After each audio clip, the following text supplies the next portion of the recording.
एक बार की बात है। एक गांव में एक लड़की रहती थी जिसका नाम था पूर्वी। पूर्वी का बचपन से कोई भाई बहन नहीं था, इसीलिए वो अक्सर अकेली ही खेला करती थी। एक दिन जब वो अकेली खेल रही थी तो ये देखकर उसकी माँ मोना सोचती है, ओहो, आज फिर पूर्वी अकेली खेल रही है। पूर्वी, ओ पूर्वी, जरा इधर आओ। अपनी माँ की आवाज सुनकर पूर्वी उनके पास दौड़ी हुई आती है। हाँ माँ, क्या हुआ? बेटा, तुम जाकर अपने दोस्तों के साथ क्यों नहीं खेलती? यहाँ अकेले बैठकर क्या कर रही हो? माँ, मेरे स्कूल के सब दोस्त मुझे चिढ़ाते हैं। मुझे उनके साथ खेलना नहीं पसंद। इससे अच्छा तो मैं अकेले ही खेल लूं। अच्छा ठीक है, मगर इससे पहले जरा जाकर मेरे लिए बाजार से थोड़ा धनिया ले आ। ये ले पैसे।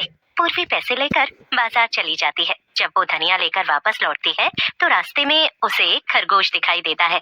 वो खरगोश जख्मी था। अरे, तुम्हें तो चोट लगी है प्यारे खरगोश। तुम भी मेरी तरह अकेले खेल रहे थे क्या? पूर्वी को उस खरगोश पर दया आ जाती है। चलो, मैं तुम्हें अपने घर लेकर चलती हूँ। वहाँ मैं तुम्हारी चोट पर दवाई लगा दूंगी और उससे तुम एकदम ठीक हो जाओगी। और हाँ, मैं तुम्हें कुछ खिलाऊंगी भी। पूर्वी खरगोश को लेकर अपने घर चली जाती है। पूर्वी के साथ एक खरगोश को देखकर उसके मम्मी पापा दोनों चौंक जाते हैं। पापा, देखिए ना, ये जख्मी है। मुझे इसकी देखभाल करनी है। मुझे ये खरगोश बहुत प्यारा लगा। पर बेटा, इसका ध्यान रखना आसान नहीं है। तुम इसे जहाँ से लाई हो वहीं वापस छोड़ आओ। क्या?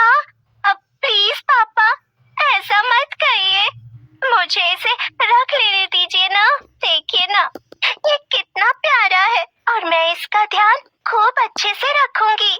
हाँ, पूर्वी इतना कह रही है तो उसे ये खरगोश रखने दीजिए ना। उसका कोई दोस्त भी तो नहीं है। खरगोश के आने से वो भी थोड़ा खुश रहेगी।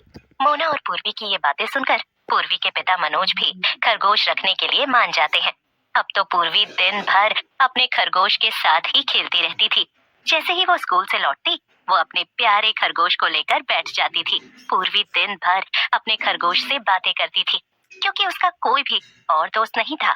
इसी तरह से एक दिन पूर्वी गांव के मैदान में अपने खरगोश को लेकर बैठी हुई थी और उससे बातें कर रही थी। लेकिन तभी उसके स्कूल के कुछ दोस्त वहां आ जाते हैं और वो पूर्वी को परेशान करने लगते हैं। अरे ओ पूर्वी, आज तू फिर से अपने इस जानवर के साथ खेल रही है। तेरे पास तो कोई दोस्त ही नहीं है। नहीं नहीं रीता, देखो, मेरा दोस्त है ना, ये मेरा प्यारा खरगोश। मैंने इसका नाम भी रखा है, मिट्ठू। अरे, वो दोस्त नहीं, वो एक जानवर है, जानवर। अगर मैं तुम्हारे इस छोटे से दोस्त को भी पूर्वी से दूर कर दूं, तब तो इसके पास कोई भी दोस्त नहीं बचेगा। क्यों दोस्तों? और फिर ये अकेली बैठेगी। ये सुनकर पूर्वी को बहुत अजीब लगता है और वो गुस्से में मिंटू से कहती है, भला ये तुम कैसी बातें कर रहे हो मिंटू? तुम मेरे खरगोश को मुझसे दूर क्यों करोगे? और अगर तुमने ऐसा कुछ किया तो मैं तुम्हारी शिकायत स्कूल की मैडम से कर दूंगी। फिर वही तुम्हें अच्छा सबक सिखाएंगी। पूर्वी की धमकी सुनकर मिंटू को गुस्सा आ जाता है और वो कहता है, अब तो मैं तुम्हारे इस खरगोश को जरूर तुमसे दूर कर दूंगा। तुम बस देखती जाओ और फिर मैं देखूंगा कि तुम किसी से शिकायत कैसे करती हो, क्योंकि शायद तुम जानती नहीं कि मैं इस गांव के सरपंच का बेटा हूँ। कोई भी मैडम या कोई और मेरा कुछ भी नहीं बिगाड़ सकता है। अब बस तुम देखती जाओ।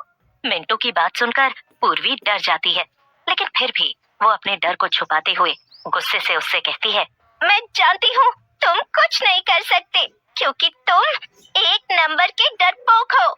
उस रात डर के मारे पूर्वी अपने खरगोश को अपने पास ही लिटाकर सोती है। अगले दिन सुबह सुबह पूर्वी तैयार होकर स्कूल चली जाती है, लेकिन आज वो देखती है कि स्कूल में मिंटू आया ही नहीं था। ये देखकर वो बहुत डर जाती है। वो जल्दी से स्कूल के खत्म होने का इंतजार करती है और छुट्टी होते ही वो जल्दी से घर पहुंचती है। माँ, माँ, मेरा खरगोश कहाँ है? मुझे कहीं देख क्यों नहीं रहा? मिट्टू, मिट्टू, कहाँ हो